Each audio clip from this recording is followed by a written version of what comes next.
നീ അത്രയ്ക്കും ആകാംക്ഷയിലായിരുന്നോ? എന്നാൽ ശ്രദ്ധിച്ച് കേൾക്കണം. നമുക്ക് തുടങ്ങാം. ബിസ്മില്ലാ.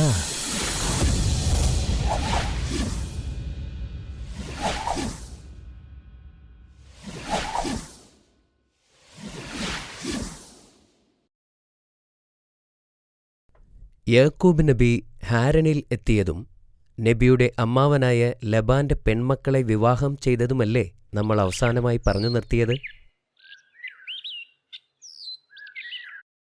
യാക്കൂബ് നബിയുടെ ആദ്യ ഭാര്യ ലേഹ 7 ആൺകുട്ടികൾക്കും ഒരു പെൺകുട്ടിക്കും ജന്മം നൽകി. പക്ഷേ അദ്ദേഹത്തിന്റെ പ്രിയപ്പെട്ട ഭാര്യയായ റാഹേൽ വളരെ സങ്കടത്തിലായിരുന്നു. അവർക്ക് ഒരു മകൻ പോലും ഇല്ലായിരുന്നു. അവർ അല്ലാഹുവിനോട് പ്രാർത്ഥിക്കാൻ തുടങ്ങി. അല്ലാഹു ആ പ്രാർത്ഥന കേൾക്കുകയും അവരുടെ പ്രാർത്ഥനയ്ക്ക് ഉത്തരം നൽകുകയും ചെയ്തു. റാഹേൽ അതിസുന്ദരനായ ഒരു ആൺകുഞ്ഞിന് ജന്മം നൽകി. ആ കുഞ്ഞിന് യൂസഫ് എന്ന് പേരുമിട്ടു.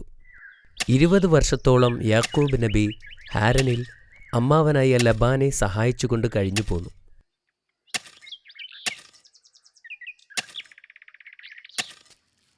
ഒരിക്കൽ അദ്ദേഹം തനിക്ക് തിരികെ സ്വന്തം നാട്ടിലേക്ക് പോകണമെന്ന് തൻ്റെ അമ്മാവനോട് ആവശ്യപ്പെട്ടു. നീ എന്നെ ഒരുപാട് തൃപ്തിപ്പെടുത്തിയിട്ടുണ്ട്. കൂടെ കൊണ്ടുപോകാൻ നിനക്ക് എന്ത് വേണമെങ്കിലും ആവശ്യപ്പെട്ടുള്ളൂ. ലബാൻ യാക്കൂബ് നബിയോട് പറഞ്ഞു. പുള്ളിയുള്ളതും കറുത്തതുമായ ഈ വർഷം ജനിച്ച ആട്ടിൻ കുഞ്ഞുങ്ങളെ എനിക്ക് വേണം. യാക്കൂബ് നബി പറഞ്ഞു. ലബാൻ അദ്ദേഹത്തിൻ്റെ ആവശ്യം സമ്മതിച്ചു. യാക്കൂബ് നബി സന്തോഷവാനായി. പക്ഷേ ലബാന് തൻ്റെ ആടുകളെ യാക്കൂബ് നബിക്ക് കൊടുക്കുന്നതിനോട് താൽപ്പര്യമില്ലായിരുന്നു. അദ്ദേഹത്തിൻ്റെ മക്കളോട് പറഞ്ഞു, പുള്ളിയുള്ളതും കറുത്തതുമായ എല്ലാ ആടുകളെയും തൻ്റെ ആട്ടിൻകൂട്ടത്തിൽ നിന്ന് മാറ്റാൻ ആവശ്യപ്പെട്ടു. യാക്കൂബ് നബി പുറത്തു പോയപ്പോൾ ലബാന്റെ മക്കൾ അവരുടെ പിതാവ് പറഞ്ഞതുപോലെ ചെയ്തു.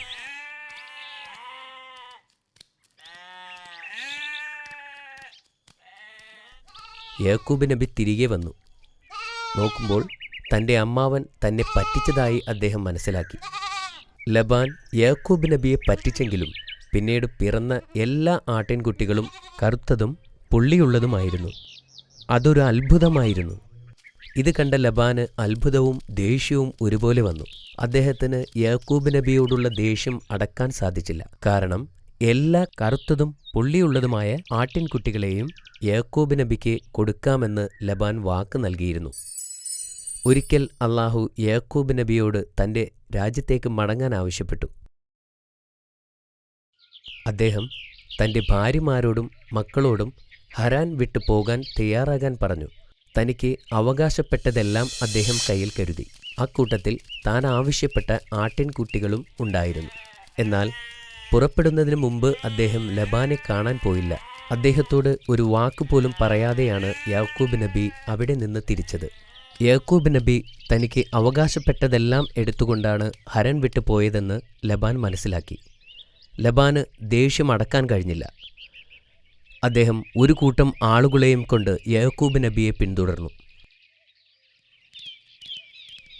യാക്കൂബ് നബിയെ പിന്തുടർന്നുകൊണ്ട് അവർ ഒരുപാട് ദിവസങ്ങൾ നടന്നു.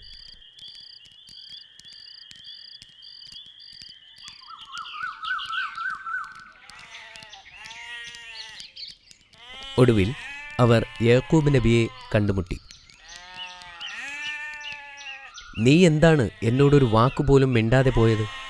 എന്നോട് പറഞ്ഞിരുന്നെങ്കിൽ നമുക്കിതൊരു ആഘോഷമാക്കി പിരിയാമായിരുന്നല്ലോ. എൻ്റെ പെൺമക്കളെ സന്തോഷത്തോടുകൂടി പറഞ്ഞയക്കാനെങ്കിലും സാധിക്കുമായിരുന്നല്ലോ. ലബാൻ യാക്കൂബ് നബിയോട് ചോദിച്ചു. യാക്കൂബ് നബി ലബാനോട് സംസാരിച്ചു. അവർ അവിടെ താമസിക്കാൻ തീരുമാനിച്ചു. അങ്ങനെ അവർ ഖലീദ് എന്ന പേരുള്ള ഒരു കുന്നിൽ ഒരുമിച്ചു കൂടി. അവിടെ വച്ച് ഒരു ഉടമ്പടി തയ്യാറാക്കി. ഇനി യാക്കൂബ് നബി ഹരാനിലേക്ക് പ്രവേശിക്കില്ല എന്നും ലബാൻ യാക്കൂബ് നബി അന്വേഷിച്ച് വരില്ലെന്നും അവർ കരാർ വച്ചു. അങ്ങനെ അവർ ഒരുമിച്ച് കൂടുകയും അവിടെ വെച്ച് പിരിയുകയും ചെയ്തു. നബിയും കുടുംബവും തൻ്റെ രാജ്യം ലക്ഷ്യമാക്കി നടന്നു. ഒരിക്കൽ ഒരു പ്രഭാതത്തിൽ യാക്കൂബ് നബി തൻ്റെ കൂടാരത്തിന് മുമ്പിൽ ഇരിക്കുകയായിരുന്നു. അപ്പോൾ ഒരു മലക്ക് മനുഷ്യരൂപത്തിൽ യാക്കൂബ് നബിയുടെ മുന്നിൽ പ്രത്യക്ഷപ്പെട്ടു. ആ മലക്ക് യാക്കൂബ് നബിയുമായി വഴക്കുകൂടി. അവർ തമ്മിൽ അടിവച്ചു. അവരിരുവരും കഴുത്തിൽ പിടിക്കാൻ തുടങ്ങി. മലക്ക് യാക്കൂബ് നബിയുടെ തുടയിൽ പരിക്കേൽപ്പിച്ചു. യാക്കൂബ് നബിക്ക് നടക്കാൻ വയ്യാതെയായി. സൂര്യൻ ഉദിക്കാറായപ്പോൾ മലക്ക് നബിയോട് ചോദിച്ചു, നിങ്ങളുടെ പേരെന്ത്? യാക്കൂബ്, അദ്ദേഹം മറുപടി പറഞ്ഞു. ഇന്നു മുതൽ താങ്കൾ ഇസ്രായേൽ എന്നറിയപ്പെടും എന്ന് പറഞ്ഞുകൊണ്ട് മലക്ക് വായുവിൽ അപ്രത്യക്ഷനായി. യാക്കൂബ് നബിക്ക് തൻ്റെ കണ്ണുകളെ വിശ്വസിക്കാനായില്ല. അദ്ദേഹം പിന്നീട് മനസ്സിലാക്കി ആ വന്നത് ഒരു മലക്കായിരുന്നുവെന്ന്. വീണ്ടും അവർ ഒരുപാട് ദിവസം സഞ്ചരിച്ചു.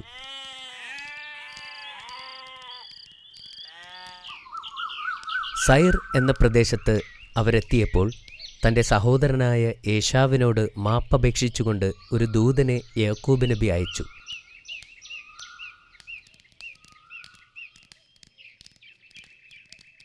അടുത്ത ദിവസം ആ ദൂതൻ തിരികെ വന്നു. ഏശാവ് 400 ആളുകളെയും കൊണ്ട് ഇങ്ങോട്ട് വരുന്നു എന്ന് യാക്കൂബ് നബിക്ക് സന്ദേശം നൽകി. യാക്കൂബ് നബി ഭയപ്പെട്ടു. അദ്ദേഹം അള്ളാഹുവിനോട് പ്രാർത്ഥിച്ചു. യാക്കൂബ് നബി തൻ്റെ സഹോദരന് വേണ്ടി ഒരു സമ്മാനമുണ്ടാക്കാൻ തുടങ്ങി. അദ്ദേഹം തൻ്റെ പരിചാരകരോട് 200 ആടുകളെയും 30 ഒട്ടകങ്ങളെയും തയ്യാറാക്കി നിരത്താൻ പറഞ്ഞു. എൻ്റെ സഹോദരനെ കാണുമ്പോൾ അവൻ നിങ്ങളോട് ചോദിക്കും, നിങ്ങൾ ആരാണെന്ന്.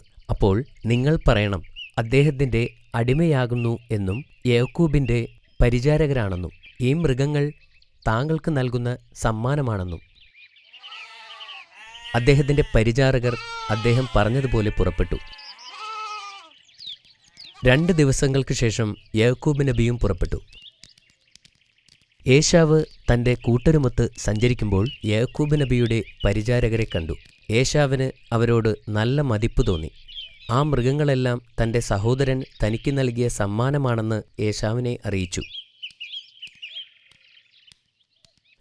യാക്കൂബ് നബി തൻ്റെ സഹോദരനെ കണ്ടപ്പോൾ ആദരസൂചകമായി ശിരസ് നമിച്ചു.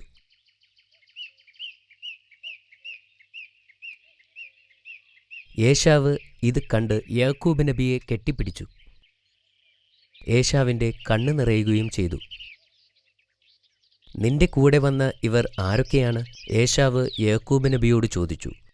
അള്ളാഹു എനിക്ക് നൽകിയതാണിവരെ, അദ്ദേഹം പറഞ്ഞു. ലിയ, റാഹേൽ, അവരുടെ മക്കൾ, അദ്ദേഹത്തിൻ്റെ പരിചാരകർ എല്ലാവരും ഏശാവിൻ്റെ മുൻപിൽ ആദരസൂചകമായി ശിരസ് നമിച്ചു. ആദ്യം സമ്മാനങ്ങളൊന്നും വാങ്ങാൻ ഏശാവ് തയ്യാറായില്ല. എന്നാൽ യാക്കൂബ് നബി അദ്ദേഹത്തെ നിർബന്ധിച്ചു. ഒടുവിൽ അദ്ദേഹം സമ്മതിച്ചു. അവരെല്ലാം ഏശാവിൻ്റെ കൂടെ സ്വന്തം നാട്ടിലേക്ക് മടങ്ങി. തിരികെ പോകുന്ന വഴിക്ക് അവർ ജെറുസലേമിൽ തമ്പടിച്ചു.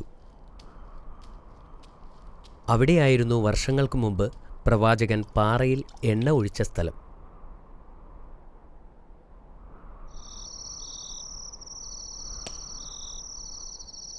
അദ്ദേഹം അള്ളാഹുവിന് കൊടുത്ത വാക്ക് പാലിച്ചുകൊണ്ട് അവിടെ ഒരു പള്ളി പണിതു. അദ്ദേഹം പിന്നീട് ഹെബ്രോനിൽ എത്തുകയും തൻ്റെ പിതാവായ ഇസ്ഹാക്ക് നബിയെ കാണുകയും ചെയ്തു. ഇസ്ഹാക്ക് നബി ഒരുപാട് കാലങ്ങൾക്ക് ശേഷം തൻ്റെ മകനെ കണ്ടതിൽ അതീവ സന്തോഷവാനായിരുന്നു. പിന്നീട് ഇസ്ഹാക്ക് നബി തൻ്റെ 180-ാം വയസ്സിൽ വഫാത്തായി. അദ്ദേഹത്തെ അദ്ദേഹത്തിൻ്റെ പിതാവിൻ്റെ അടുത്ത് മറവ് ചെയ്തു.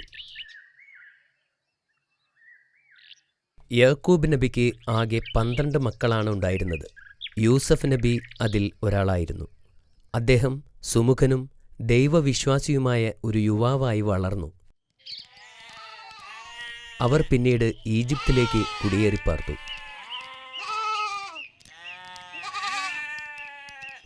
ഒരുപാട് കാലത്തെ പ്രവാചക ദൗത്യത്തിന് ശേഷം യാക്കൂബ് നബി തൻ്റെ 147-ാം വയസ്സിൽ വഫാത്തായി. മാഷാ അല്ലാ, ഇന്നത്തെ കഥയും വളരെ നന്നായിരുന്നു. നിനക്ക് ഇഷ്ടപ്പെട്ടതിൽ എനിക്ക് വളരെ സന്തോഷമുണ്ട്. ഞാൻ ഇനി ഈ കഥയിൽ നിന്നും ചോദ്യങ്ങൾ ചോദിക്കട്ടെ? ശരി ബാബാ. Very good. എന്നാൽ ഇതാ ആദ്യത്തെ ചോദ്യം. ഹരാനിൽ ജീവിച്ചിരുന്ന യാക്കൂബ് നബിയുടെ അമ്മാവന്റെ പേരെന്ത്? വേഗം പറയൂ. അദ്ദേഹത്തിന്റെ പേര് ലബാനാണ്. യാക്കൂബ് നബി അലൈഹിസ്സലാമിന് ആരോടാണ് ഇഷ്ടം തോന്നിയിരുന്നത്? നബിക്ക് റാഹേലിനോടായിരുന്നു ഇഷ്ടം. That's correct again. നാട്ടിലേക്ക് പോകുന്നതിനു മുമ്പ് എന്താണ് ലബാനോട് യാക്കൂബ് നബി ആവശ്യപ്പെട്ടത്? യാക്കൂബ് നബി കറുത്തതും പുള്ളിയുള്ളതുമായ ആട്ടിൻകുട്ടികളെയാണ് ആവശ്യപ്പെട്ടത്. വളരെ ശരിയാണ്. യാക്കൂബ് നബിക്ക് മലക്ക് നൽകിയ പേരെന്താണ്? നിനക്കതറിയാമോ അമീർ? ഇസ്രായേൽ എന്നാണ്. അത് ശരിയാണ്. യാക്കൂബ് നബിയുടെ പ്രിയ പുത്രനാര്? യൂസുഫ് നബിയാണ്. അത് വീണ്ടും ശരിയാണ്. ഇനി അവസാനത്തെ ചോദ്യത്തിലേക്ക് കടക്കാം. യാക്കൂബ് നബി എത്ര വർഷക്കാലം ജീവിച്ചിരുന്നു? യാക്കൂബ് നബി അലൈഹിസ്സലാം 147 വർഷക്കാലം ജീവിച്ചിരുന്നു. മാഷാ അല്ലാ, നീ ഇന്നത്തെ എല്ലാ ചോദ്യങ്ങൾക്കും ശരിയുത്തരം നൽകിക്കഴിഞ്ഞിരിക്കുന്നു. നീ വളരെ മിടുക്കനായൊരു കുട്ടി തന്നെയാണ്. താങ്ക് യു ബാബ. ഇന്നത്തേക്ക് ഇത്രയും മതി. ഇൻഷാ അല്ലാ, നാളെ ഞാൻ നിനക്ക് ഷുഹൈബ് നബി അലൈഹിസ്സലാമിന്റെ കഥ പറഞ്ഞു തരാം. ഗുഡ് നൈറ്റ് അമീർ. ഗുഡ് നൈറ്റ് ബാബ.